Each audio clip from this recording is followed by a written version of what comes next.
بسم الله الرحمن الرحيم الحمد لله رب العالمين والصلاة والسلام على رسول الله صلى الله عليه وسلم إلى صام هذه وشكر إسكاله ولا ليال ما أنت هرتين أن تاجنا أيها هرا هرتين أن سوء استاجني وحنا هرتين تاجنا تبرع إذن كربنا ولا أيها هرا وح إذن شجني إن ربنا أفر كن أو بوك كتب أنا كربنا أفر كن قياس أفر كن أيان كربنا ولا ليال لعقتها إذن كعود سنة أفر بغل أو كنا أهد ما أنت وحنا هينا تضواتن كن أفرتي بغل وحاك السهري سدح بغل إيو صدن كن أياك سهرتي معناها كن حتى أنك كن بوك حتى اللي ولا وحنا دوننا كتبان إنا نوضع بعدان أو إلى درس نوضع بعدان وكتبان وحا لوغة تلقى ليدتك مؤلفة القلوب وحا لوغة تلقى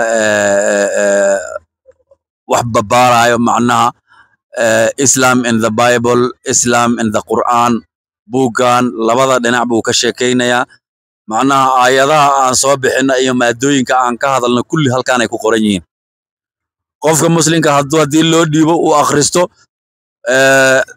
dacwadu qaban karaa diintu dad gaarsiin karaa qofka gaalkana haddii la siiyo hadduu akhristo inuu soo muslimaan laga yaabo oo ilaaha dartiisa oo ula bixi jirteen haddana ilaaha dartiisa ula baxo صدح بقول تضباطن كنا إذا كربنا إلى درس أو ربنا كتبنا وحنا دوننا هنا قايبينه مدة لباب بالوضع صابته وقت هذا اللي جو كريسماس أسودو هابي نيو يير اللي شيء أسودو قالوا هذول وحي آذن تولوين كآذيان وحنا دوننا هنا تولوين كأوقات بتقنو أو ما حضرينه أو كتبنا أو قايبينه إلى درس أو قايبين فري اللي هو قايبينه يا هدي صاد عن هلنا العقل لما قاضي فريا لو بحنايا دعوة دوننا إن المال سريعا كارسين ولا ليال إلى درس ولا بحجرتين حدنا إلى درس ولا بحا وحي الله بعدين هو سكرسان الله يذين كديكو وحي الله رتان الله يذين بركة عمرين الله بركة حولين الله بركة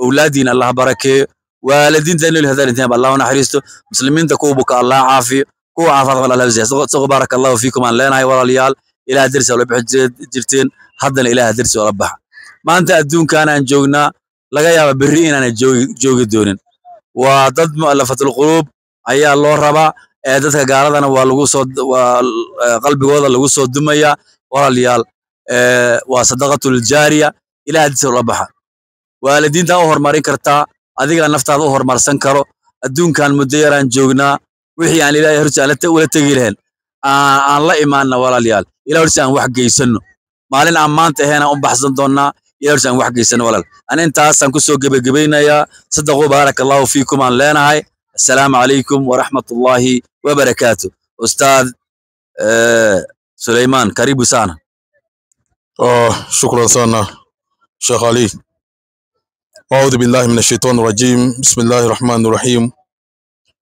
إن الحمد لله نحمده ونستعينه ونستغفره ونعوذ بالله من شرور أنفسنا من سيئات أعمالنا ما يهدي الله فلا مضل له ومن يضلل فلا هادي له أشهد أن لا إله إلا الله وحده لا شريك له وأشهد أن محمدا عبده ورسوله أرسله الله بالهدى والدين الحق ليظهره على دين كله ولو كره المشركون.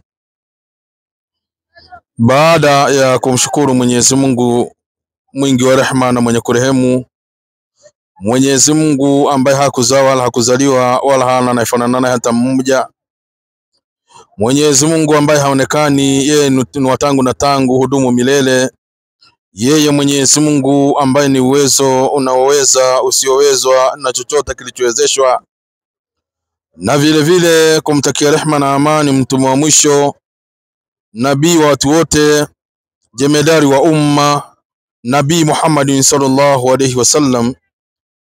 Kwanza kabisa ningependa kuhusia nafsi yangu bila kuzisahau nafsi zenu katika swala nzima la kumcha Mwenyezi Mungu Subhanahu wa Ta'ala. Na jambo la pili, kuweza kuwashukuru wale ambao mpaka hapa tulipofikia wameweza kujitolea kwa nguvu zao kwa kile ambacho Mwenyezi Mungu amewajalia, lakini bado safari ni ndefu ndugu zangu katika imani. kwa sababu kwa sasa hivi tumefikisha takriban 70,000. Kwa hivyo tumebakisha 330,000 ndizo zilizobaki. Ijapokuwa bado tunajua kwamba tuna mitihani mingi, tuna mambo mengi, kuna uzito, kuna mambo mengi ambayo labda yanaosumbua, kuna changamoto nyingi, lakini mambo haya wakati tunapoyafanya, kumbuka kwamba ndugu yangu katika imani, wakati tunapotoa sadaka hizi, tunatoa sadaka tukiwa tunatarajia kikubwa kutoka kwa Mwenyezi Mungu. Na Mtume sallallahu alaihi wasallam anasema kwamba as-sadaqatul junna, ya kwamba sadaka ni kinga. Na wakati unapotoa sadaka inakuwa ni kinga dhidi ya mambo mengi. Inawezekana ni wizi, inawezekana ni ujambazi, inawezekana ni utapeli, inawezekana ni hasara za mambo mbalimbali katika biashara yako. Wakati tunapojibidisha katika kutoa sadaka, vile vile Mtume sallallahu alaihi wasallam akaendelea kusema ya kwamba sadaka ni ulinzi. Kuna sadaka kwamba sadaka huwa inatibu maradhi, na sadaka kama inatibu maradhi, kuna maradhi mengi, kuna maradhi ya nyoyo na kuna maradhi ya mwili. Kwa hivyo wakati unapotoa sadaka, kuna maradhi ambayo huwa yanatibiwa kwa kutoa sadaka. Ndugu zangu katika imani, tuweze kujitahidi sana katika kufanya zoezi hili. Mwenyezi Mungu Subhanahu wa Ta'ala anasema katika Qur'ani, je, niwajulisheni biashara ambayo mkiifanya itamuepusha nyinyi na adhabu iumizayo? Mwenyezi Mungu akasema kwamba ni kumwamini Mwenyezi Mungu na mtume wake, watujahiduna fi sabilillahi biamwalikum wa anfusikum, na kuipigania dini ya Mwenyezi Mungu kwa mali zenu na kwa nafsi zenu, dhalikum khairul lakum in kuntum ta'lamun. Mwenyezi Mungu akamalizia aya akasema ya kwamba kufanya hivi ni bora zaidi kama mngekuwa mnajua jambo hili. Sasa biashara hii ambayo tunaifanya na Mwenyezi Mungu ni kuweza kujitolea, ni kuweza kuipigania dini ya Mwenyezi Mungu kwa mali zetu na kwa nafsi zetu. Sasa sisi Mwenyezi Mungu kwa bahati nzuri alhamdulillah ametujalia na nafsi, na tukumbuke kwamba huwezi ukapata kila kitu. Hauwezi ukapewa kwamba upewe mali na upewe nafsi, ni ngumu. Sasa sisi Mwenyezi Mungu angalau umetupa nafsi, tuna uwezo wa kuzungumza haya maneno ya Mwenyezi Mungu na kuzunguka sehemu mbalimbali kuifanya kazi hii tukufu ya da'wa. Na nyinyi ambao tunaoangalia, tunawatarajia tuweze kuungana katika zoezi hili. Na kumbuka kwamba wakati wewe Muislamu unapotoa sadaka hii, wewe mwenyewe ndio utakuwa unalipwa thawabu hizi, sio mimi, sio Sheikh Hassan, sio Sheikh Ali, sio Sheikh Salim, no. Ni wewe uliweza kutoa sadaka hii, iwe ni ndogo kulingana na vile unavyoiona wewe, kulingana na uwezo wako, iwe ni kubwa kulingana na uwezo wako. Lakini kumbuka kwamba wakati unapotoa sadaka ni kwa sababu ya moyo, ni kwa sababu moyo umetaka, ni moyo umehitaji, kwa sababu kunao ambao ni matajiri wakubwa wa Kiislamu wala shughuli hizi wajibidishi kuzifanya. Lakini wewe unayetoa, unagharamia kitabu kimoja, vitabu viwili, vitatu, vinne, vitano, mpaka kufikia kiwango ambacho Mwenyezi Mungu atakachokuwa amewajalieni. Hizi ni kwa sababu jambo hili linatoka ndani ya moyo, na likitoka ndani ya moyo, kumbuka kwamba hatujui siku ya kuondoka duniani Waislamu, kwa sababu Mwenyezi Mungu anasema miongoni mwa mambo matano ndio siri zake akaweza kudhificha. Katika suratul Luqman aya mwisho anasema mambo matano, na jambo la muhimu sana ni kwamba yeye Mwenyezi Mungu anajua kwamba nafsi itafia katika ardhi gani. Wama tadri nafsum bi ay ardhi tamut, ya kwamba nafsi ya mtu itaondokea au itafia katika ardhi gani. Unaweza kaa uko mbali, unaweza kaa uko karibu, unaweza kaa popote wakati wote. Sijui dakika 2 zijazo Mwenyezi Mungu ameniamulia nini, sijui dakika 3 zijazo, sijui dakika 10 zijazo, sijui masaa, sijui siku, sijui wiki hii, sijui habari zake isipokuwa Mwenyezi Mungu Subhanahu wa Ta'ala. Hii siri ameweza kuificha. Kwa hivyo tugharamie hichi kitabu, sadaka hii tuweze kuitoa, na wakati sadaka hii tunaweza kuitoa, tunaenda unaitoa, tunaenda tunatoa kwa wale ambao ni wahusika wa kuweza kufanya zoezi hilo la kuweza kutumia kitabu hichi.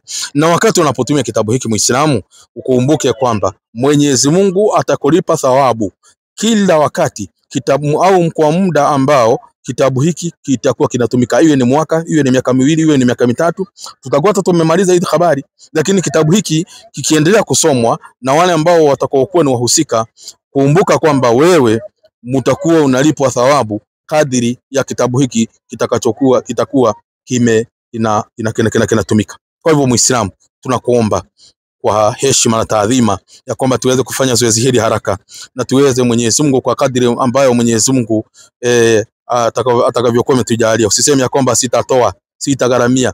Gharamia, kwa sababu hujui siku yako ni ipi, na yale ambayo Mwenyezi Mungu umegharamia, umetoa kwa sababu Mwenyezi Mungu ndiye atakutanguliza mbele ya haki. Mengine yatasababisha mpaka takaburi zetu ziwe na nuru katika siku hiyo, wakati tutapoingia katika kaburi baada ya kuachwa na ndugu zetu. Ile sadaka uliyokuwa unaitoa itakuwa kwamba ni nuru katika kaburi lako. Kwa hivyo tujibidishe katika zoezi hili, tuweze kukamilisha zoezi hili, ili kuanzia tarehe 5 kama vile tuliweza kutangaziwa na viongozi hapa, tuweze kuondoka na kuelekea sehemu ambazo Sheikh Ali alisema tutatangaziwa taratibu, hatua kwa hatua, vile tutakavyokuwa tunaanzia wapi, tunaenda wapi, tunaelekea wapi, kwa muda gani, na tutakaa kwa muda gani, na sehemu ambazo tutakazokuwa tunaenda.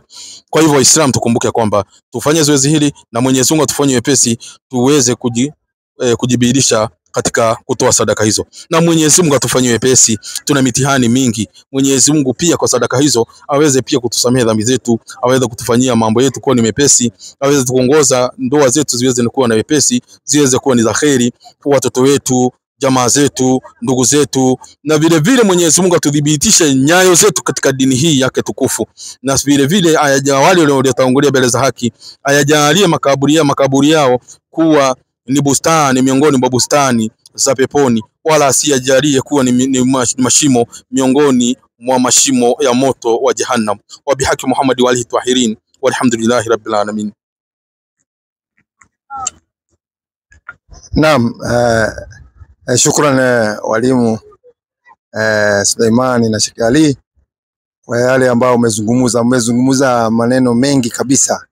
Sasa hata mimi nashindwa nitaongeza nini, lakini siwezi koza jambo moja ama mbili na kuongezea. Kweli kwanza nimesikia ndugu yetu amesema kwamba sadaka ndio usafisha mali. Mali usafishwa na sadaka. Ndio naona wale watu ambao wanaelewa hizi maneno anatangulizaga sadaka mbele kwa sababu ya kulinda ile mali yake sipate madhara kama moto na vitu zingine ambayo inatokea hapa duniani. Na kwa kusema kweli ni vile tu hata mambo mengine tu watu tunanyamaza kwa sababu hii mambo ya vitabu tulianza kitambo sana na imefanya kazi kubwa sana. Ile tu ni vile watu hawajui mambo ile imekubwa. Unakuta mtu ako mbali sana na kupigia simu na akasema mimi nisoma kitabu kile chenyu iko hivi. Sasa mimi niko siku hizi hata nimesoma dini, mimi niko hivi. Sasa watu wengi unapata mtu wengine wamekuwa maimamu, wengine wamekuwa yani watu ambao wanaaminika katika dini ya Kiislamu. So hii ni kitu ambaye si kitu kubwa, sababu hii ni mambo kidogo sana.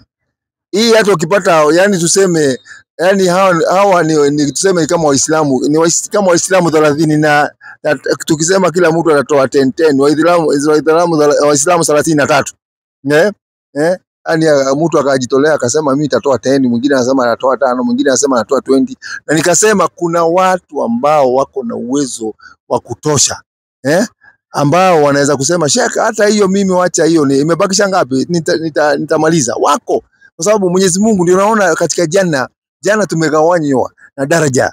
Kuna Firdaus ile watu wale wa Firdaus, na kuna wale watu wako jana zile za chini kama akina Adan kuna jana tumawa ziko chini, zile ziko chini, lakini kuna zile za juu. Sasa hivyo ndivyo tutakavyokuwa hata katika kwa Allah Subhanahu wa Ta'ala. Kuna wale watakuwa na mtume katika jana tu Firdaus, na wale watakuwa jana zote ziko sawa, lakini iko na daraja. Sasa kwa hivyo tunaambia tushindane katika njia heri, tushindane katika heri. Kwa hivyo hata wale wametoa ikipatikana nyingine ongezea sababu niwasikia mwanadamu wakati alikuwa anatoa sadaka, alikuwa anafanya mambo mazuri, anapoondoka duniani akaonyeshwa pengine kama mtu wa janna, akaonyeshwa pahali anaenda, anaulizaga Mwenyezi Mungu, si nirudishe sasa nikaongeze nyingine hiyo hata nilikuwa nimetoa ni kidogo, nirudishe duniani nikaongezea nyingine. Kwa hivyo jameni, tungengane. Hiyo ni kazi kidogo, kwa sababu tunataka by tarehe 5, 6 to 7 hapo tunataka safari yetu hiyo ni safari ya kwanza kuondoka. Alafu ujue kuna time ya kwenda kuprint, time hiyo kuna timeline ya kwenda kuprint, alafu ndio ziwe tayari ndio tuweze kuondoka. Kwa hivyo tuwaomba tu ni hela sasa zile zimebaki, naona tunaendelea vizuri, naona tunajikakamua vizuri sana.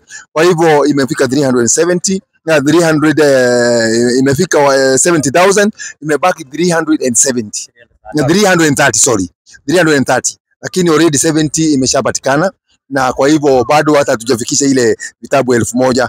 Kwa hivyo naomba tufanye bidii, tufanye bidii na tujikakamue, na inshallah Mwenyezi Mungu atafanya rahisi. Mwenyezi Mungu ukiwa na nia ya kitu, wallahi Mwenyezi Mungu anaifungua na inakuwa ni rahisi kabisa na inafanyika. Na kama ulikuwa unatarajia, na sisi tunapata thawabu na nyinyi the same, hata nyinyi mnapata zaidi kuliko sisi, kwa sababu nyinyi hatuwezi kufanya hiyo kitu kama hatushikamani. Naona tunashikamana, nyinyi mnafanya pande hii na nyinyi sisi ndio tuwakilishi wenu, tunawakilisha pande hii. Pande hii tuachieni sisi, na pande hiyo nyingine na nyinyi fanyeni hiyo kazi. Hapa sisi tunawakilisha barabara. Hata nyinyi mnaonaga vile mambo inatembea. Tunawakilisha nyinyi barabara. Hata utaambia Mwenyezi Mungu siku ya kiyama, mimi nitoa kitu changu nikatupa pale, na wale wakatuwakilisha. Kwa hivyo tunaandikiwa thawabu the same, tunapata the same. Kwa hivyo fanyeni bidii, na tulisema nafikiri nitaguzia kidogo katika lugha ya Kiingereza, ni kusema kwamba this book it has a title Islam in the Bible and the Quran.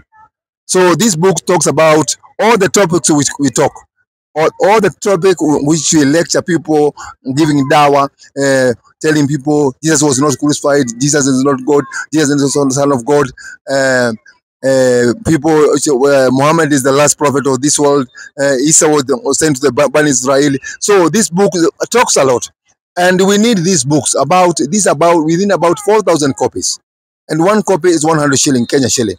So you can produce, you can give your sadaqah. If you want to print 50 books, you can send that money. If you want to print all of them, the cost of this is $3,000, $3,080.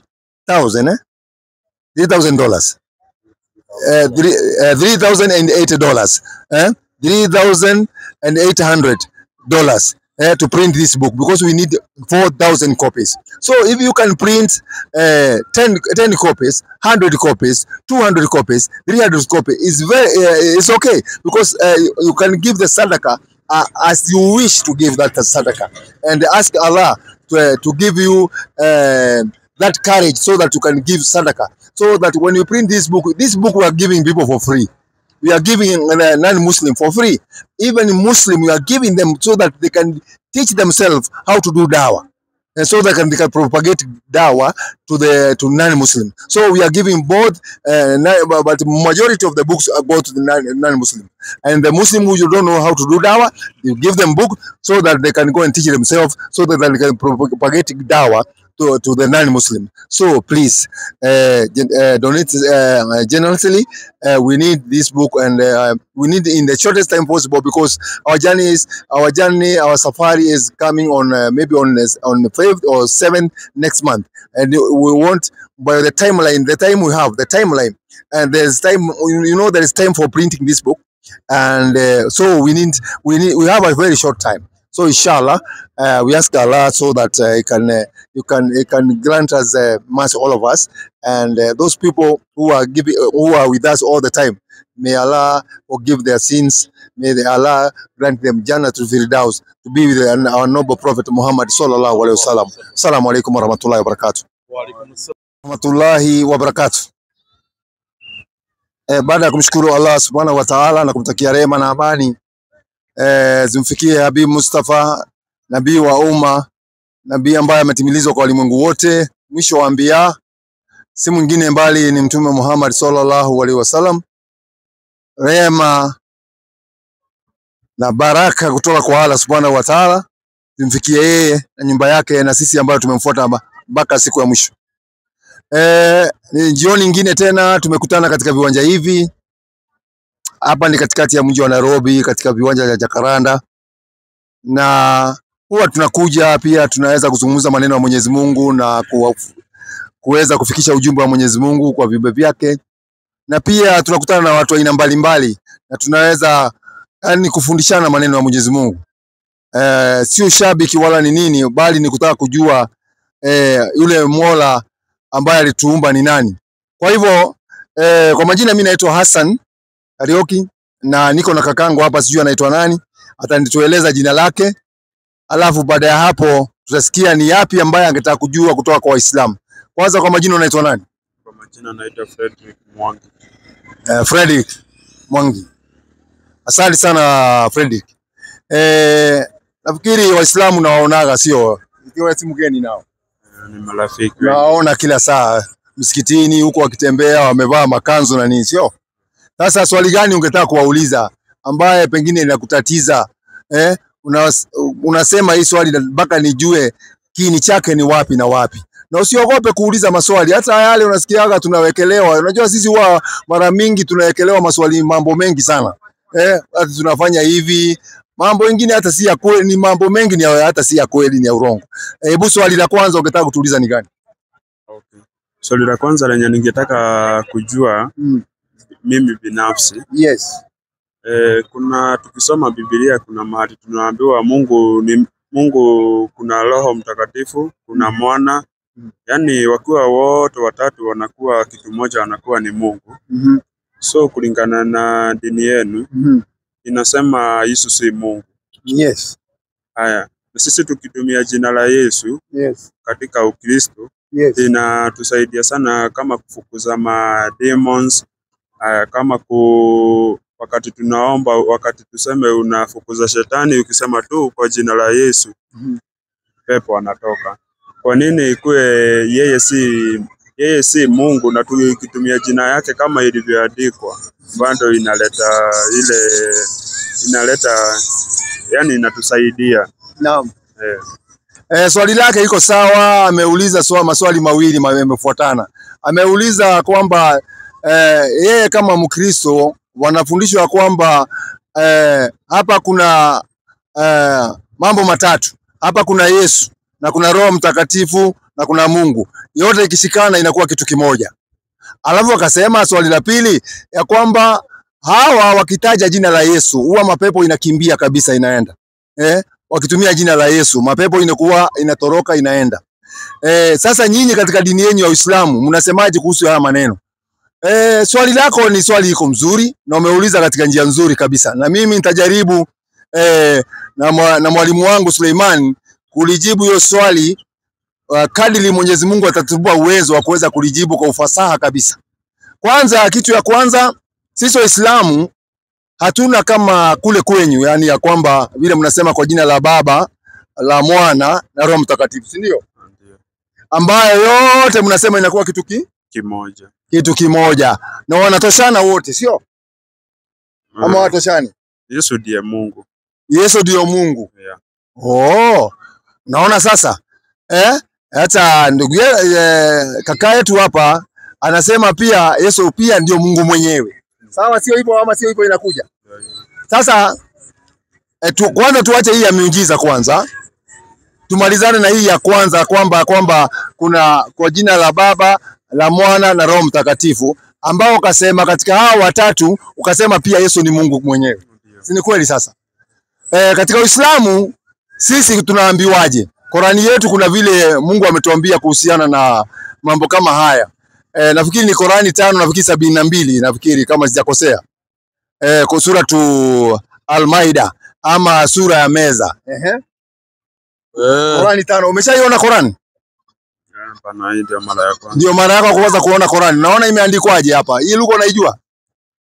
Yes, I understand. Hii ni Kiarabu. Hii ndio original text. Imetafsiriwa kwa Kiswahili na kuna original text Kizungu, original text lugha yoyote duniani. Ziko katika lugha, imetafsiriwa siku hizi kwa lugha nyingi ndio watu wengi waweze kujua. Hii ndio Qurani na inatoka pande ya right inaenda left. Lakini vinyenyi Biblia zinatoka left ikienda right.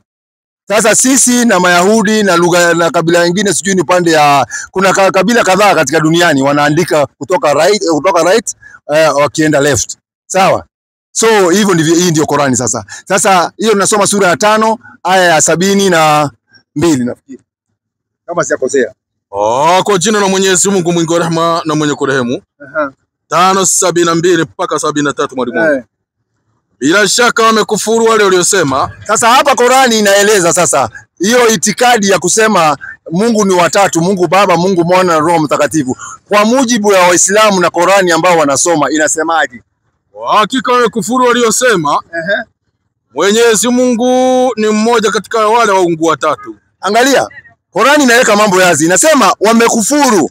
Yaani hawa watu wamekufuru wale wanaosema Mwenyezi Mungu ni Isa ama Yesu mwana wa Mariamu ni Mwenyezi Mungu katika wale waungu watatu, Baba, Mwana na Roho. Yeye ndio watatu wao. Yeye ndio watatu wao. Hali hakuna Mungu ila Mwenyezi Mungu mmoja tu peke yake. Qurani kwanza inakataa, inasema hakuna Mungu ila Mungu mmoja peke yake.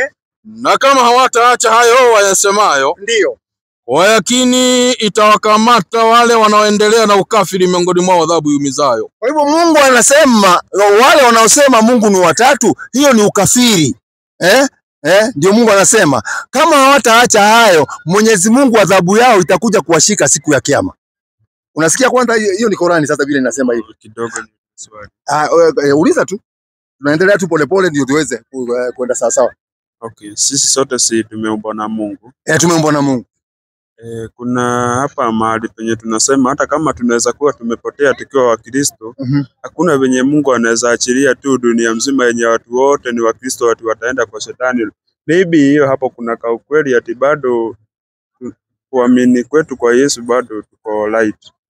Sasa shida inakujia hapa. Mara mingi nyinyi ndio wamsomi. Okay.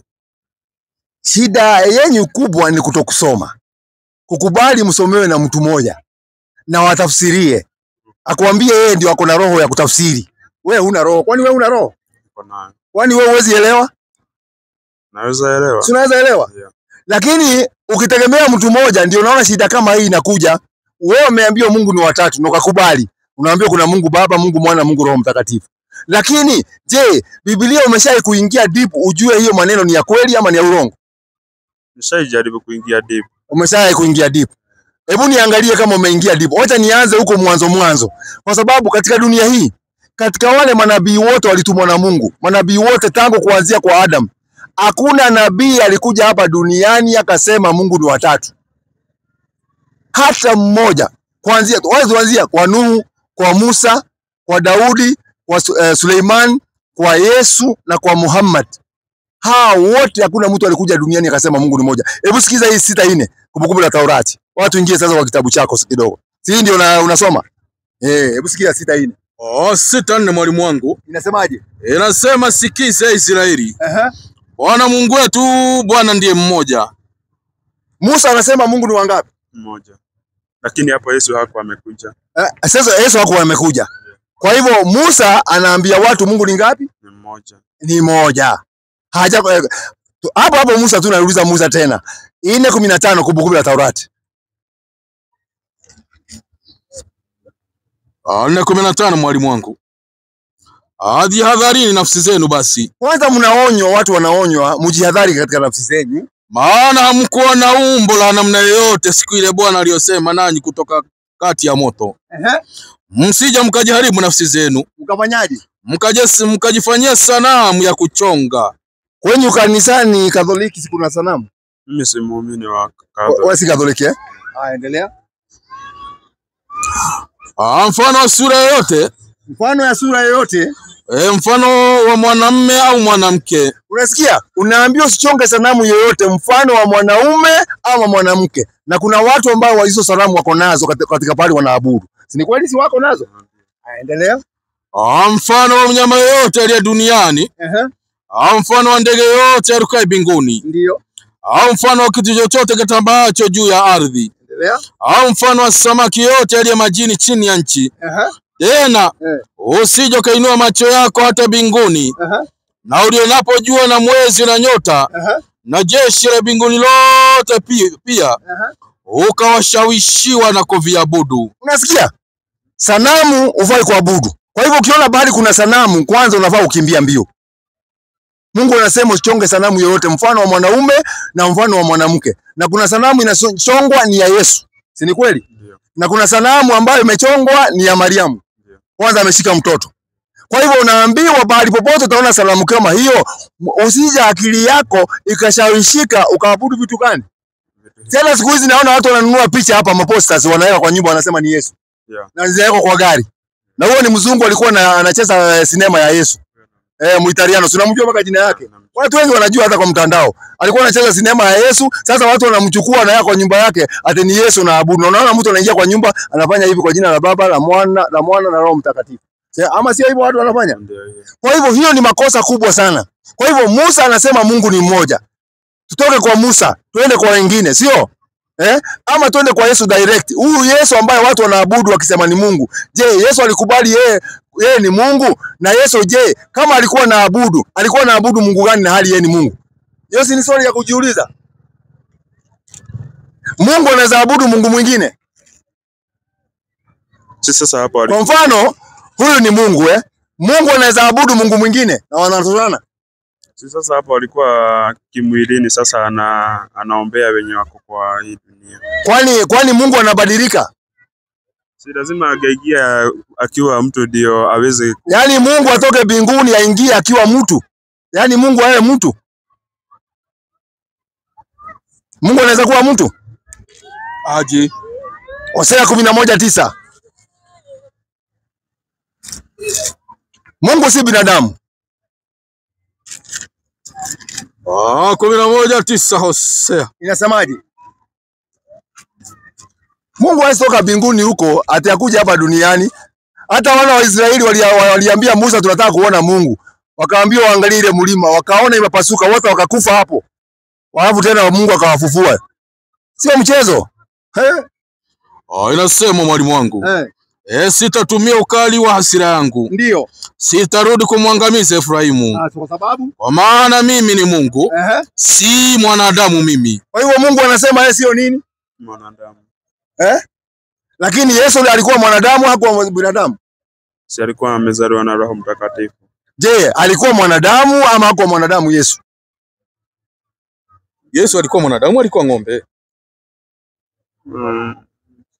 Alikuwa mwanadamu lakini bado alikuwa na roho ya Mungu. Kwani wewe huna roho ya Mungu? Kwani hiyo roho iko katika mwili yako ni ya nani?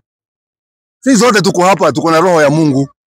Sababu huwezi pumua kama una hiyo roho ya Mungu. Kwa hivyo hizi roho zote zimetoka kwa nani?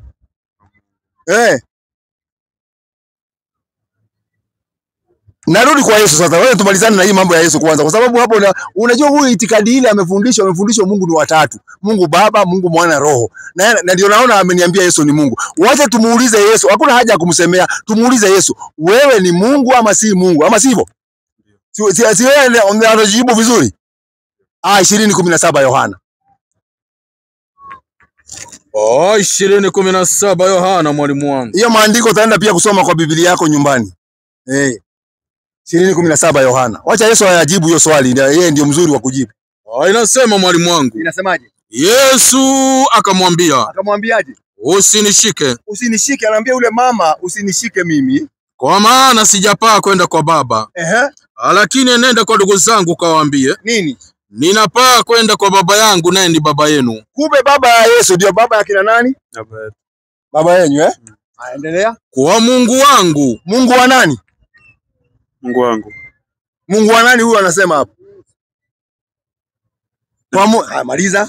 Kwa Mungu wangu naye ni Mungu wenu. Kumbe Mungu wa Yesu ndio Mungu wa kina nani? Mungu wetu. Kwa sababu yeye sio nani? Kwa sababu Yesu sio nani? Ni Mungu. Ni Mungu na hapa anakataa. Rudia statement tena. Yesu akamwambia, usinishike. Kwa maana sijapaa kwenda kwa Baba.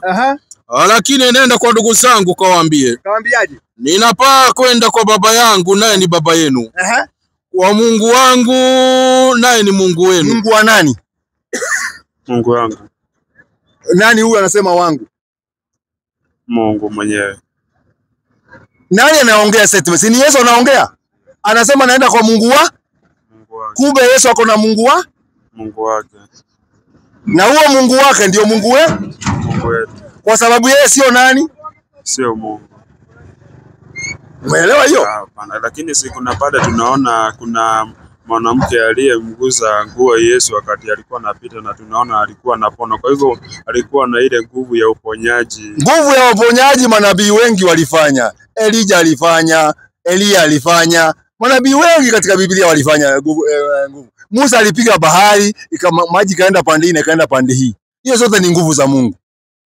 Kuwa na nguvu za kufanya miujiza si ati wewe ni Mungu. Ezekiel akafufua kijiji kizima. Okay. Ufanye miujiza si ati wewe ni Mungu. Hapana, wewe ni nguvu umepewa na Mwenyezi Mungu, ufanye miujiza. Sikiza Yesu bado anasema 5:44 kitabu cha Yohana. 5:44 mwalimu wangu. Inasemaje? Nitasoma kama ilivyoandikwa. Inasema mwawezaje kuamini? Inawezaje? Mwawezaje kuamini nyinyi mnaopokea na utukufu ninyi kwa ninyi? Unaona bado mnaonywa tu Na utukufu ule utokao kwa Mungu aliye peke yake hamtafuti. Yesu anasema Mungu ni wa peke yake. Mtu ukisema nyumbani mimi naishi peke yangu, uko na mtoto? Hapana. Uko na bibi? Bado. Uko na ndugu? Ndio. Nasema kwa nyumba kwako kwa nini unakaa? Ukisema mimi naishi peke yangu, kuna mwingine huko? Hapana. Sasa Mungu Yesu anatuambia ni wa peke yake. Ama unafikiri Yesu alisaidiana na Mungu kuumba dunia? Hapana. Si Mungu anafanya kazi peke yake? 44:24 Isaya, sikia. Mambo ya kusema Yesu ni Mungu hiyo weka mbali, tupa kwa bahari huko. Na hiyo ndio shida iko dunia ya sasa hii. Mimi najua hata wewe Sunday unaenda kuabudu Mungu Yesu. Mimi naabudu Mungu. Kuabudu Yesu. Namtaja, lakini hiyo ni personal, lakini ni bado na personal aje.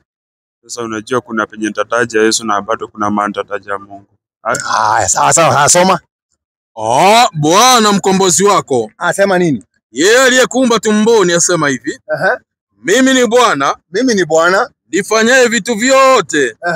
Nizitadae bingu peke yangu. Kwa hivyo Mungu anasema naumba peke yake. Anasaidiwa na mtu? Hapana. Kwa hivyo Mungu ni wangapi? Watatu. Si tunaona wakati Yesu anazaliwa mambo. Nauliza hivi. Hiyo ni andiko gani nasema Mungu ni watatu? Unalo andiko? Na nalijua lakini siliko wapi. Gani hiyo? Tusaidie hiyo. Miungu watatu sana. Sasa uliopata wapi hiyo? Miungu mitatu watatu ulipata wapi? Kuna mahali inaambiwa Mungu Roho. Iko wapi? Hakuna katika Biblia mzima. Tumezisoma hizi Biblia. Sijaiona pale imeandikwa kwa jina la Mungu Baba, Mungu Mwana na Mungu Roho. Hakuna. Na kama iko kuna mtu ako naye akuja nisaidie. Na hiyo andiko Mungu Baba, Mungu Mwana na Mungu Roho. Hakuna? Au uliambiwa na mchungaji wako? Hii ni ile mnasoma Mathayo 28:19. Ndeni mkawabatiza kwa jina la Baba na Mwana na Roho. Lakini haijasema Mungu. Umeambiwa tu ubatize kwa majina yao matatu. Sio miungu. Sio, hakuna Mungu hapo pale imetajwa. Kwa sababu 3:26 kitabu cha Matendo ya Mitume. Hebu sikiza mambo sifa ya Yesu ni nani? Mimi najaribu tu kufungua macho kwa sababu macho yako imefungwa kabisa, yani umeambiwa ni hivyo. Ushikiliage kitu, fanya research wewe mwenyewe na ujisomee. Soma hiyo mwalimu. 3:26 mwalimu wangu. Inasemaje? Mungu akiisha kumfufua mtumishi wake Yesu. Mungu akiisha kumfufua mtumishi wake nani? Yesu. Kumbe Yesu ni mtumishi wa nani? Mungu. Mungu. Huyo ni mmoja. 12:18 kitabu cha Mathayo. Tuangalie Roho naye ni nani?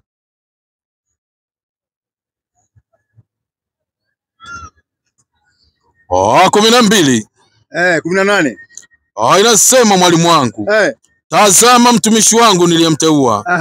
Mpendwa wangu. Moyo wangu uliyependezwa naye. Nitatia roho yangu juu yake. Unasikia? Kumbe Roho naye ni mtumishi wa nani? Wa Mungu. Tumepata Yesu ni mtumishi wa Mungu kwa mujibu wa Biblia. Roho ni mtumishi wa nani? Wa Mungu. 4:17 kwa Ayubu. Sikia vile Mungu anaongea kwa kuhusu mambo ya watumishi. 4:17 Ayubu. 4:17 mwalimu wangu. Inasemaje?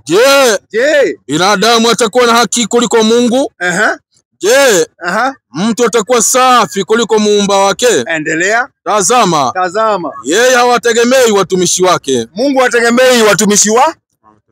Na mtumishi mmoja tumeona ni nani? Yesu. Na huyo mwingine ni nani? Roho Mtakatifu. Kwa hivyo Roho Mtakatifu na Yesu ni watumishi wa nani? Na Mungu ategemei watumishi wa? Kwa sababu anajizoshelesha yeye mwenyewe. Ana uwezo na kila kitu. Sawa? I think I need to do more research on that. You can do research, lakini ni uende ukijua kwamba unafuata Biblia ama ufuati ile kitu inasema. Kwangu mimi, kwa mfano haya mambo tumeongea hapa ni ya kweli ama ni ya urongo? Kitu ya kwanza yenye naweza sema, kuna mambo za Kiislamu napenda sana. Juu sasa unajua nyinyi mnafanyanga na matendo. Hata kama mimi si mzee sana, kuna ile naaminianga, ile nawaaminia. Hata kama mimi si Muislamu, naaminia tu kwa vile mnafuata vinye kumeandikwa. So hata hii yenye nauliza maswali, mimi nikipata kabisa Islamic inafuata ile njia mzuri, mimi mwenyewe mimi nitajileta huko. Juu sasa hata mimi nataka kujua ukweli. Kwa maneno yake ni mazuri, anasema yeye anafanya research yake na anataka ajue ukweli wa maneno. Anataka hata kama atakuja Uislamu ajue kweli hivi na hivi na hivi, kwa sababu anasema kuna mambo mengi. Wewe unaongea na sauti ya chini, watu wengine hawakusikii. Anasema kuna mambo mengi ameona na ameona ni ya kweli. Sasa ile imebaki kidogo ndio anasema anataka kufanya research. Si ni kweli? Kwa hiyo sawa, basi fanya research. Time iko alafu tuone namna gani. Haya, karibu. Sawa, tutakuja. Haya, nafikiri wewe ni mtu wetu wa hapa. Unakujaga pia kusikiza maswali na kuuliza. Mimi naitwa Hassan. Sijui wewe unaitwa nani? Dennis, leo una swali gani ambaye ungetaka kuuliza? Nilikuwa nauliza, mbona mnasujudu mkiangalia upande mmoja? Kwa nini sisi tunasujudu tukiangalia upande mmoja? Asante sana. Swali lako liko sawa kabisa. Kwa nini Waislamu wanasujudu wakielekea pande ya Maka? Yaani Maka, tukiwa hapa Maka iko pande hii. Iko pande hii. Kwa pande hii. Ukielekea kama unaelekea Mount Kenya pande hii. Direction ni moja. Si ndio? Sisi tunasujudu hivyo kwa sababu hiyo ndio desturi tangu zamani na ni kitu ambaye kilikuwa kimeamrishwa watu tuelekee upande moja. Hata wana wa Israeli wakati walikuwa wanaabudu walikuwa wanaelekea upande moja. Unajua hivyo? Unaweza nifungulia Qur'an kwanza ndio niamini. Haya, Qur'ani, toa Qur'ani 2:149. Kwa jina la Mwenyezi Mungu mwingi wa rehema na mwenye kurehemu. Inasemaje? Na popote uendako. Na popote uendako, hata kama ni hapa Jakaranda. Geuza uso wako kwenye msikiti mtakatifu wakati wa sala. Unasikia? Popote tunapokuwa, popote duniani pali huko, wakati unaposali uelekeze uso wako katika msikiti wa Maka. Qur'ani hii inasema. Sasa hiyo ndio main. Hiyo ndio main. Sasa zote ni huko. Watu wote duniani, ukiwa Amerika, ukiwa Russia, South America, ukiwa Greenland, ukiwa Australia, New Zealand, ukiwa Japan, ukiwa China, watu wote wanaelekea pahali moja, Maka. Sasa niulize. Ngoja kidogo. Ngoja kidogo kabla hujauliza. Nasikia vile nasema? Inaelekea hivyo. Nyinyi mnaomba kama mnaelekea wapi? Kwa mujibu wa Biblia. Sababu Waisraeli kuna pale walikuwa wanaelekea. Hata wakiabudu. Kama si same tu kwa pamoja, kwa sababu walikuwa mandugu zetu kwa Waislamu kama sisi. Unajua mimi hata hapa naweza ombea hapa. Na siwezi angalia, naweza angalia huko, niangalie huko. Haya, 12:5 kitabu cha Kumbukumbu la Taurati. Hebu tuulize Biblia inasemaje? Inasema mwalimu wangu. Inasemaje? Lakini mahali atakapochagua Bwana Mungu wenu. Nataka usikize hiyo maandiko pole. Katika kabila zenu zote. Ndio. Apeleke jina lake. Maana ni makao yake. Ndio. Elekezeni nyuso zenu hapo. Kumbe wana wa Israeli waliambiwa hapa bahari Mungu atachagua, kwa sababu ni nyumba yake pale. Wakati ya maombi mnaelekeza uso wenu wapi? Sasa huku penye mnaelekeza pia sisi tunaelekeza huko. Ndio sasa hiyo ndio swali yenye mimi nauliza. Ndio nafaa uelekeze huko kwa sababu hiyo ndio inaitwa kibla. Kwa sababu 6:10 Danieli. Wewe sikia kwanza. Wewe kidogo ndio tupatane vizuri. Danieli 6:10. Sikia Danieli akiomba alikuwa anaelekea wapi? 6:10 Danieli. Inasemaje? Nitasoma kama ilivyoandikwa. Hata Danieli alipojua ya kuwa yale maandiko yamekwisha kutoa sahihi, akaingia nyumbani mwake, na madirisha katika chumba chake alikuwa amefunguliwa kukabili Yerusalemu. Kumbe Danieli naye akiomba katika chumba chake amefungua madirisha na milango akielekeza upande gani? Yerusalemu. Wakati wakina Yesu walikuwa wanaelekea Yerusalemu.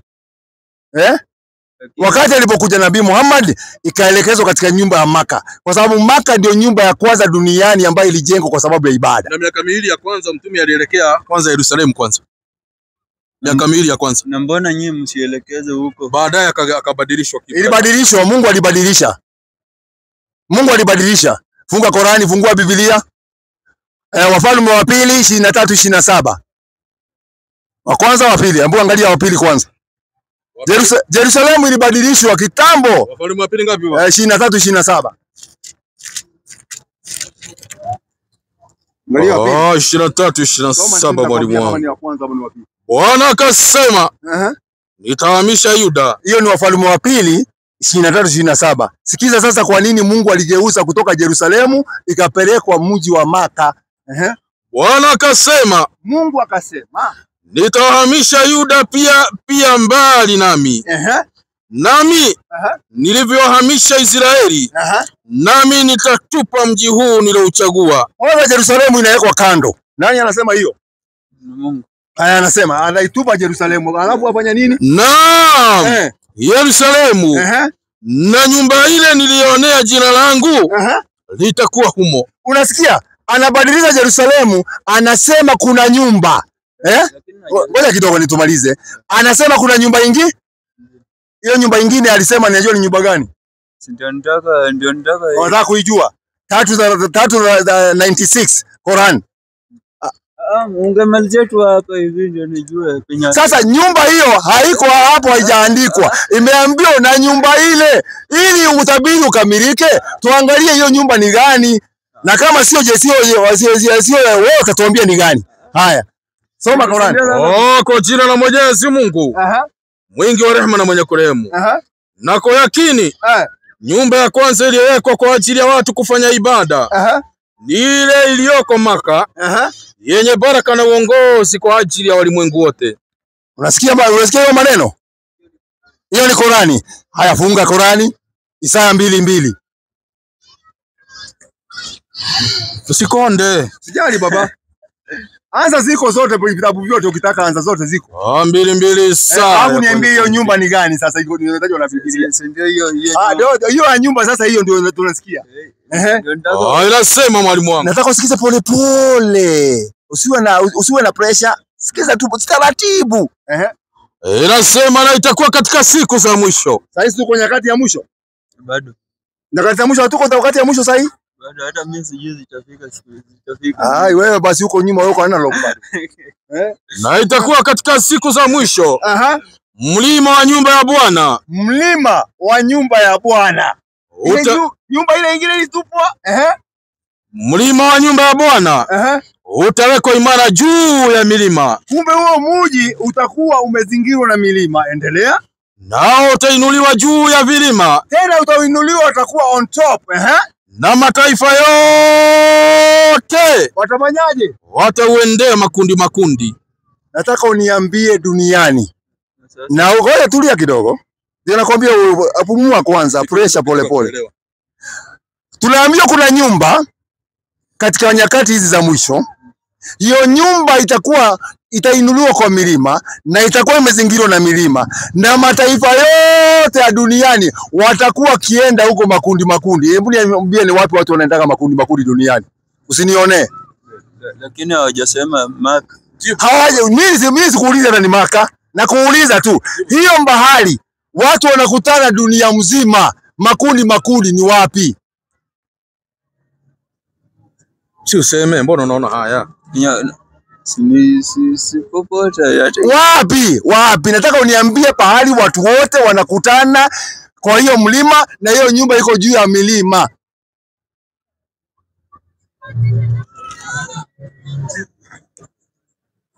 Kama hujui sema hujui, mwalimu, tuendelee mbele. Sasa unajua jibu langu, swali langu haijajibiwa. Sasa unataka ujibiwe vipi? Haya, wewe tuambie hiyo nyumba ni gani? Wewe hiyo nyumba tuambie ni gani? Mimi nilikuwa nataka nisikie wasema hapo kwa Biblia ati watu wote wameambiwa watu wote watakuwa wakienda kwa makundi makuu. Makundi, lakini kwa hivyo hiyo nyumba iko duniani ama iko mbinguni? Iko mbinguni, lakini hata iko mbinguni. Wapi iko mbinguni? Lakini ngoja kwa nipatie nini? Kwani mbinguni kuna milima? Si ndio? Ngoja kwanza niseme, chenye nitakusema. Mimi nilikuwa nataka Biblia iniambie, watu wote wanaenda wapi?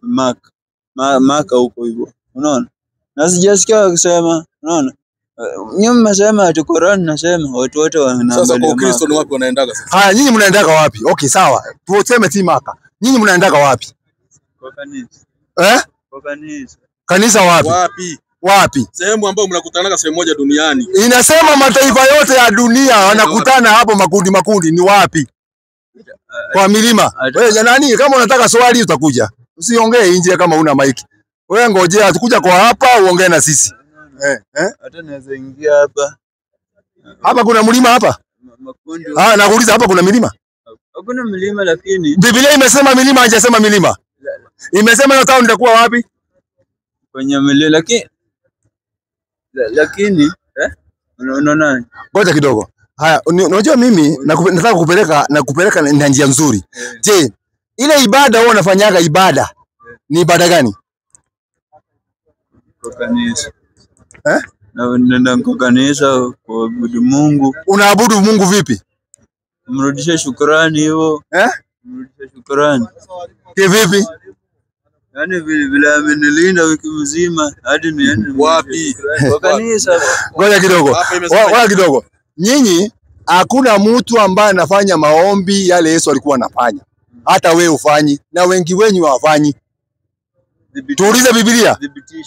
4:10 Mathayo. Wao wanaambia mlimani, unasema kanisani. Unauliza wanyanya, unajibu kitunguu. Inasema mwalimu wangu. Ndipo Yesu alipomwambia, nenda zako shetani.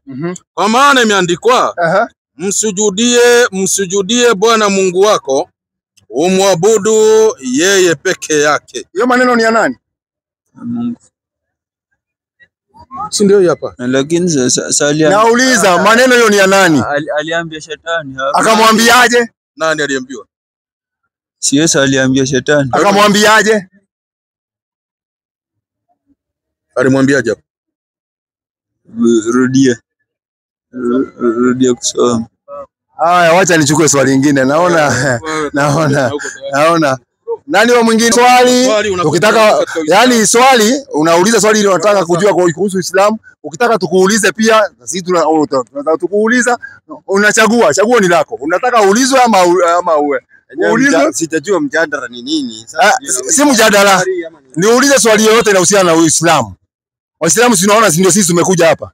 Hebu tuulize maswali ile ambayo inakusumbuaga. Wakisema hiyo Waislamu nikikutana nao, lazima niwaulize swali hii na hii na hii. Na swali yoyote? Sijawahi fikiria kuwauliza maswali, ni marafiki zangu tumelewa na wao pamoja. Mimi sijawahi fikiria kuwauliza vile hata mimi wajiniulizaje kwa nini naendaga Catholic. Okay. Na mimi unaweza kubali nikuulize? Si uniulize. Asante sana. Wewe unamfuata Yesu ama Muhammad? Namfuata Yesu. Muhammad alikuwa Muislamu. Yesu alikuwa dini gani? Alikuwa ya Jews. Waandiko gani? Sijaeleza hiyo mambo sana kwa akili yangu, lakini ni kabila, dini yake ilikuwa gani? Dini yake ni gani? Judaism ni kabila. Kama mimi ni Mkikuyu. Mimi ni Mkikuyu Muislamu na kuna Mkikuyu Mkristo na kuna Mkikuyu kafiri ambaye hana dini. Unaona? Sasa wewe Yesu alikuwa wa dini gani? Kwani alikuwa hana dini? Alikuwa na hiyo dini ya Judaism. Hakuna. Hiyo hiyo ni ukoo wa Yuda. Hiyo sio dini. Labda mnieleze sasa ikifika hapo. Unaamini Biblia? Unaamini Biblia? 100%. Ikisema kitu utakubali ama utakataa? Sikatai na Biblia. Biblia imeandikwa na Wakristo ama imeandikwa na Waislamu? Imeandikwa na wa Jews. wa Jews. Sawa. Kwa hivyo sisi Waislamu hii Biblia nyinyi mmepatia sisi. Kwanza mnakujaga wa Jehovah's Witnesses wanaingia kwa manyumba ya Waislamu wanakuja kuwahubiria wanatuachia Biblia. Sisi tuignore kama nyinyi. Nyinyi hamtaki kusoma Qur'ani. Sisi tunachukua Biblia tunasoma. Tukiangalia Biblia tunaona kumbe hata hii kitabu ni yetu, hata hii ni yetu pia. Kumbe nyinyi hamna kitabu. Kwa sababu ile mambo yote iko ndani pale, si ndio tunafanya. Nyinyi hamfanyi. Hakuna hata kitu moja mnafanya. Kwa mfano, ngoja kidogo. Tia the Old Testament. Kwa sababu nani aligawanya Old Testament? Nani alipewa authority? Biblia igawanyishwe Old Testament na New Testament. Ilitoka kwa ruhusa ya nani? Ilikuja kutoka kwa Yesu after Jesus Christ was born. Ndio maana ilianza hiyo New Testament. Hakuna, Biblia inakataa. Biblia inasema hakuna Old Testament. Sio mimi. Mwasikia Biblia 1:9 Mhubiri. Sikia vile Biblia inasema. Nyinyi ndio mnaweka vitu ambazo hakuna. Sisi na nani? Yesu yeye moja yao. Mimi sikuwa mwandishi hata siku. Hakuna mtu alikuwa amezaliwa. Haya msome Mhubiri. Nataka usikize vizuri. Hakuna New Testament na Old Testament. Sikiza Biblia vile inasema. Mhubiri 1:9 anasema. Inasemaje? Yaliyokuwako ndio itakayokuwako. Anasema iliyokuwako zamani ndio itakuwako hata saa hii. Endelea. Na aliyotendeka ndio atakayotendeka. Na aliyotendeka huko zamani ndio itakayotendeka. Wala jambo jipya hakuna chini ya jua. Tuko chini ya jua ama tuko wapi? Sijaelewa. Sijui tuko juu ama tuko chini. Jua si iko juu. Sijua wewe ukifikiria hivyo. Ndio mimi tunasema hivyo, lakini tunaiona ikiwa juu yetu, si ni kweli? Kwa hivyo tunaambiwa katika chini ya jua hakuna kitu kipya. Kwa hivyo hakuna mambo ya kusema new. Endelea Mhubiri. Umeona? Ndio nilikuwa nataka kukumalizia hapo tu. Mhubiri sio Mhubiri, ni kitabu. Ni kitabu inasema hivyo. Msomi basi. Unasikia? Sasa ukasema nikuulize swali. Si ndio? Swali mimi nakuuliza. Umeniambia Yesu hujui dini yake. Kulingana na mimi, labda wewe unaelewa zaidi. Mimi najua hivi. Naomba nisome mimi. Na mimi nataka tuwekane sawa vizuri kabla tujaendelea mbele. Je, Yesu akisema kitu takubali ama utakataa? Hiyo ndio tunataka tuelewane kwanza. Biblia ikisema kitu utakubali ama utakataa? Kwa nini nikatae? Hauwezi kataa. 4:14 kitabu cha Luka. Naomba uangalie akisoma. Inasema mwalimu wangu. Yesu akarudi kwa nguvu za Roho. Akaenda Galilaya. Habari zake zikaenea katika nchi zote za kando kando. Ndio. Naye alikuwa akifundisha katika masinagogi yao akitukuzwa na watu wote. Endelea 10. Akaenda Nazareti hapo alipolelewa. Na siku ya Sabato akaingia katika sinagogi kama ilivyokuwa desturi yake. Kumbe Yesu kila siku ya Sabato alikuwa na kufanya ibada katika nyumba inaitwaje? Sinagogi. Sinagogi ni lugha ya kule. Lakini sio mosque. Ngoja mimi nimesema ni mosque mimi sijasema na sijasema ni kanisa.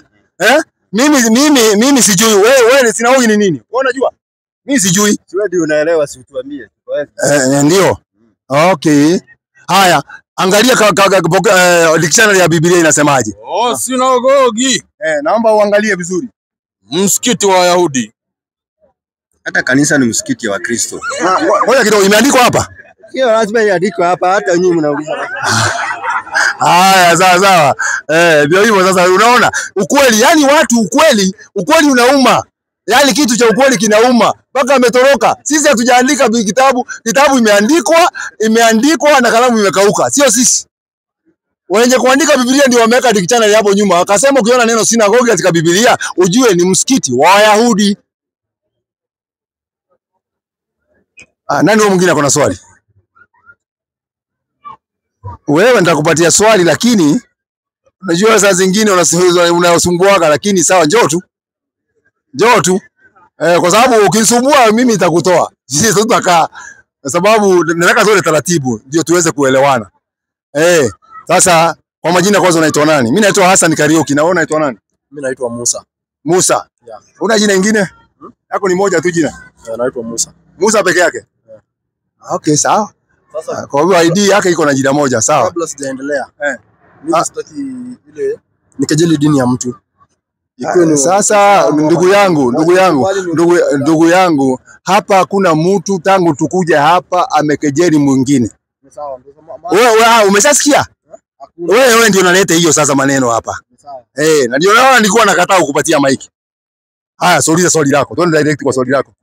Wacha niseme sitaki kubase pande yote. lakini nataka niulize swali langu na unijibu jinsi ilivyo. Na tunataka mtu akiongea hapa, mimi nikiongea nikitoa kitu nitoe ushahidi kwa vitabu kwa sababu ziko. Na wewe ukiongea pia utoe ushahidi. Watu wataenda kusoma nyumbani. Hapa tutaki maneno ya mdomo ama maneno ya akili ya mtu. Sawa? Uliza swali. Acha niulize swali kwanza. Unajua wakati uko hapa kuna ule mtu mwenye ako na dini na ule mwenye hana dini. Uona dini ama una? Mimi ni kama ule mwana mpotevu, niko hapo katikati. So natafuta ukweli. So utaniruhusu nitafute ukweli ama utaniambia nini? Kwa hivyo unauliza hivi, una dini huna? Niko hapo katikati. Wewe si Muislamu na si Mkristo. Lakini nataka kuuliza maswali kuhusiana na pande yote kwa sababu kila siku nikisimama hapa naona maybe inaegemea pande moja. Kwangu kidogo. Uko tayari ukiuliza swali na wewe pia unatujibu na ushahidi na mimi najibu na ushahidi? Ningependa niulize maswali yangu kwanza ndio tukuje kwa hiyo upande wa ushahidi. Kama itapatikana ama itakosekana. Kwa hivyo wewe uko tayari kutoa ushahidi yale maneno nauliza? Nataka niulize wewe kwa sababu wewe ni mwalimu wa dini. Uliza. Nimekupa chance. Uliza. Swali langu la kwanza, kwanza umekuwa na huyu. Ngoja kidogo. Kwa kidogo nisikize. Mambo ya mtu yule alikuwa hapa, usiwachana maswali yake. Amemaliza yake, ameenda. Hiyo ni kama msengenya na kumsengenya. Wewe uliza swali lako lile limekuleta hapa. Kama huna uniambie huna. Niacha kama nimechanganyikiwa kwa sababu nilikuja kufuatilia ukweli. Ndugu yangu, na niona nilikuwa nakuata. Wewe nilikuwa nataka kupatia mic kwa sababu nakujua. Unakuja sasa ku waste time, huna swali. Haya, kuna mtu ako na swali? Nataka yule mtu ako na swali. Ule ako na swali au uliza swali? Una swali yote unataka kuuliza? 22:9 Ufunuo wa Yohana. Hiyo ndio swali langu liko hapo.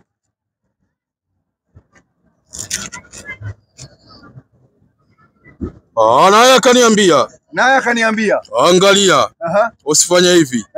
Mimi ni mjoli wako na ndugu zako manabii. Ndio. Na wale washikao maneno ya kitabu hiki. Na wale washikao maneno ya kitabu hiki. Hebu inua hiyo kitabu juu.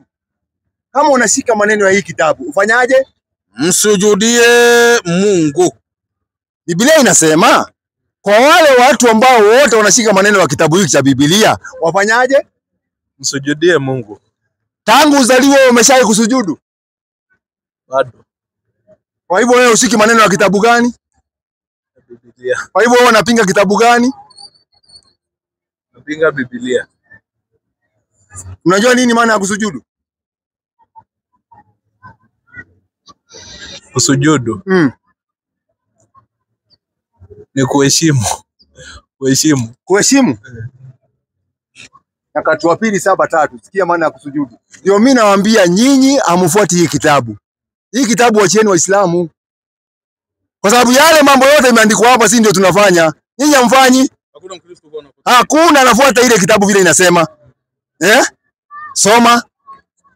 Inasema mwalimu wangu. Inasemaje? Wakatazama wana wa Israeli wote. Ndio. Uliposhuka ule moto. Wakafanyaje? Utukufu wa Bwana ulipokopa juu ya nyumba. Wakafanyaje? Wakasujudu. Angalia, niangalie. Wakasujudu. Kusujudu ni hivi. Hivi. Unaona? Niangalie vizuri. Wakasujudu nini?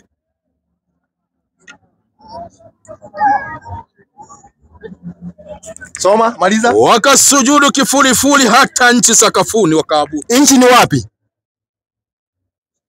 Nchi ni wapi? Ardhi. Kumbe ukiambia mtu asujudu, ni aweke uso wake wapi? Kuna Mkristo anafanyanga hivyo? Nipe moja anafanyanga hivyo. Hakuna. Nyinyi hamsujudu. Na Yesu, Ufunuo wa Yohana ni wa nani? John. Ni wa Yohana. Alipewa na nani? Na Mungu. Sasa Ufunuo wa Yohana 15:4. Ufunuo wa Yohana. Sikia maneno. Nyinyi hamfanyi ibada ya Yesu, nyinyi hamfanyi. Hakuna Mkristo anafanya ibada ya Yesu. Nyinyi kazi yenu ni kupiga magoti na kupiga makofi na kuimba. Ni roho ama ni mwili? Ndio mimi nataka mtu aniambie. Unasujudu aje? Ngoja kidogo taratibu. Kuja mami. Kuja. Hebu kuja kidogo. Heshima ni kuona kama uso chini. Haya, wacha nione kama unafanya. Haya. Tunasujudu. Kivipi? Sikusujudii wewe. Hata mimi sitaki unisujudie. Haya, labda utuonyeshe. Naweza kuomba kama nimekaa. Na Naweza kuomba kama nimepiga magoti. nauliza, hiyo imeandikwa wapi? Imeandikwa. Wapi? Kwa Biblia. Tutolee. Is Bible? That is not my Bible. Kuna Biblia yako? Unaona? Kumbe wewe uko na yako. Ngoja kidogo. Ngoja kidogo. Biblia imeandikwa na Waislamu. Tusomee yako. Waislamu. Toa yako ya simu. Mimi sisomi simu. Haya. Nasoma Bible. Gani? Natembea nayo. Hii ni ya nani? Sio simu. Hii ni ya nani? Sijui hiyo ni yenu.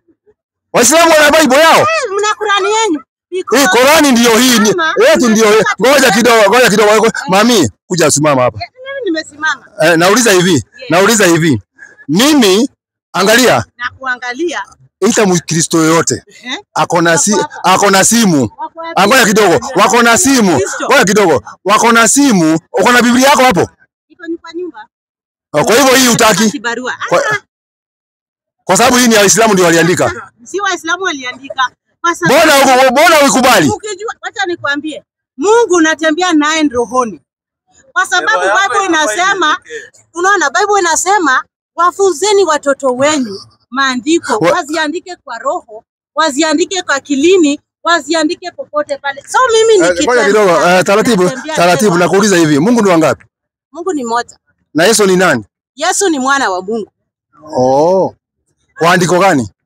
Kwa andiko, the book of John. Gapi?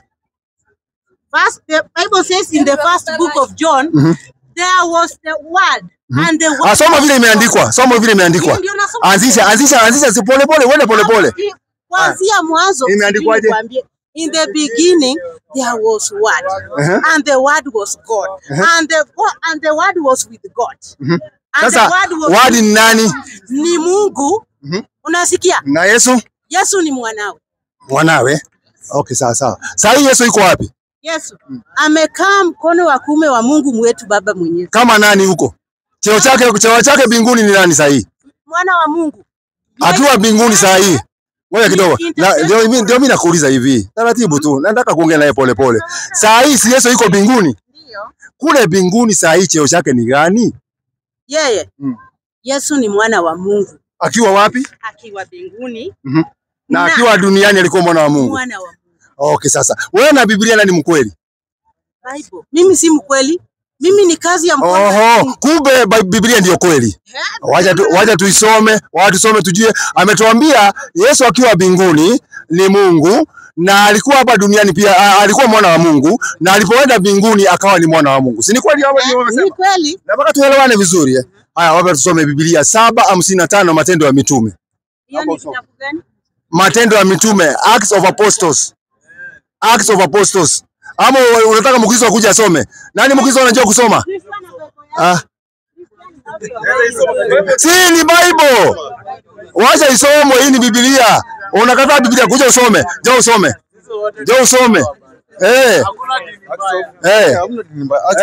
Soma 7:55.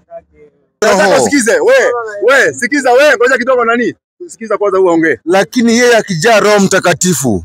Roho Mtakatifu nafikiri akakaza macho yake. Roho Mtakatifu unajua ni mkweli adanganyagi. Si ni kweli jameni? Roho Mtakatifu anadanganya? Haya. Akakaza macho yake. Akitazama mbinguni. Endelea. Akauona utukufu wa Mungu. Na Yesu akasimama upande wa mkono wa kuume wa Mungu. Endelea. Akasema. Tazama. Naona mbingu zimefunguka na mwana wa Adamu amesimama mkono wa kiume wa Mungu. Kumbe Yesu akiwa mbinguni ni mwana wa nani? Wa Mungu. Wakapiga rudia andiko hivi. Unaona sasa bado unakasoma Biblia opposite na imeko wazi. Naona mbingu zimerudia na mwana wa Adamu amesimama mkono wa kuume wa Mungu. Ni mwana wa Adamu ama mwana wa Mungu? Mwana wa Mungu. Jamani mtu mwingine akuja asome. Naona mbingu, tazama naona mbingu zimefunguka na mwana wa Adamu amesimama mkono wa kuume wa Mungu. Kumbe ni mwana wa nani? Mwana wa Mungu, si mwana wa Mungu. Haijaandikwa. Mwingine akuja asome. Wacha mtu mwingine asome. Kuja usome. Wewe wacha usome. Wacha huyu asome. Wewe haya. Na usome kwa sauti.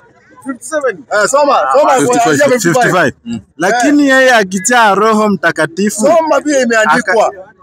Lakini yeye akijaa Roho Mtakatifu akakasa macho yake akitazama mbinguni, akauona utukufu wa Mungu na Yesu akisimama upande wa mkono wa kuume wa Mungu. Endelea. Akisema, tazama naona mbingu zimefunguka na mwana wa Adamu. Mwana wa Adamu ama mwana wa Mungu?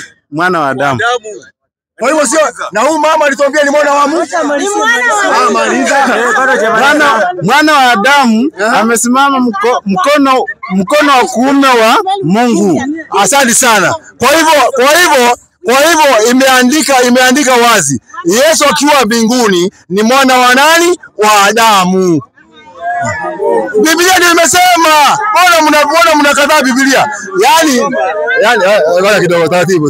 Rudi pande hii. Ngoja kidogo. Wewe mami, unajua? Ngoja kidogo taratibu. Taratibu baba. Mimi naongekataa. Hata kama inasema namna hiyo, wewe umestick na vile wewe nani? Tuheshimiane baba. Kaa huko please baba. Sawa, endeleeni. Na wewe ni mtu mzima jamaa wangu, mbona unakuwa hivi?